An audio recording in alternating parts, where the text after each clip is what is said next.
Reserve bank of India కీలక వడ్డీ రేట్లను మార్చకుండా రెపో రేటును 5.25% వద్దే స్థిరంగా ఉంచినప్పటికీ సామాన్యులకు మాత్రం రుణభారం పెరిగే సంకేతాలు స్పష్టంగా కనిపిస్తున్నాయి.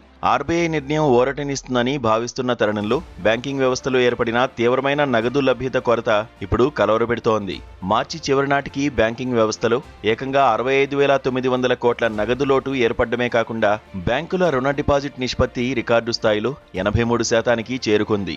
అంటే బ్యాంకుల వద్ద ఉన్న నిధుల్లో అత్యధిక భాగం ఇప్పటికే అప్పుల రూపంలో బయటకు వెళ్లిపోయింది. ప్రస్తుతం రుణాల వృద్ధి 14.5%గా ఉంటే డిపాజిట్ల వృద్ధి కేవలం 11.5%కే పరిమితం కావడంతో బ్యాంకులు నిధుల కోసం అల్లాడుతున్నాయి.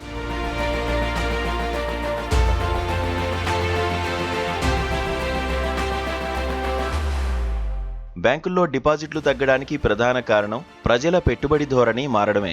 6.5 నుంచి 8% వడ్డీ ఇచ్చే ఫిక్స్డ్ డిపాజిట్ల కంటే 12 నుంచి 13% రాబడినిచ్చే మ్యూచువల్ ఫండ్లు, స్టాక్ మార్కెట్ల వైపు మదుపరులు మొగ్గు చూపుతున్నారు. నెలకు సుమారు 28,000 కోట్లు సిప్ రూపంలో మార్కెట్లోకి వెళ్తుండడం గమనార్హం.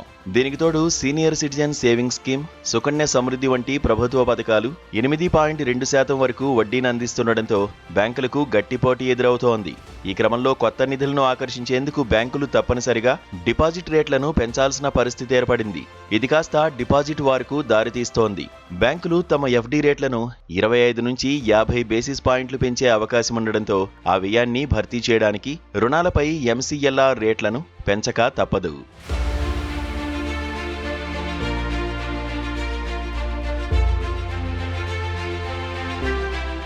మరోవైపు అంతర్జాతీయ పరిణామాలు కూడా వడ్డీ రేట్లపై ప్రభావం చూపుతున్నాయి. పశ్చిమాసియాలో ఇజ్రాయిల్, ఇరాన్ మధ్య ఉద్రిక్తతల వల్ల ముడి చమురు సరఫరాకు అంతరాయం కలిగి భారత్లో ద్రవ్యోల్బణం పెరిగే ప్రమాదం ఉందని ఆర్బీఐ గవర్నర్ సంజయ్ మల్హోత్రా ఆందోళన వ్యక్తం చేశారు.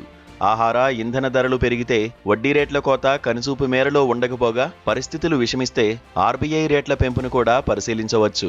ఈ నేపథ్యంలో కొత్తగా ఇల్లు, కారు కొనేవారు వడ్డీ భారం పెరగకముందే త్వరపడ్డం ఉత్తమమని, అదే సమయంలో డిపాజిట్ చేయాలనుకునేవారు వడ్డీ రేట్లు పెరిగే వరకు మరికొన్ని రోజులు వేచి చూడడం లేదా విడతల వారీగా పెట్టుబడి పెట్టడం మేలని ఆర్థిక నిపుణులు సూచిస్తున్నారు.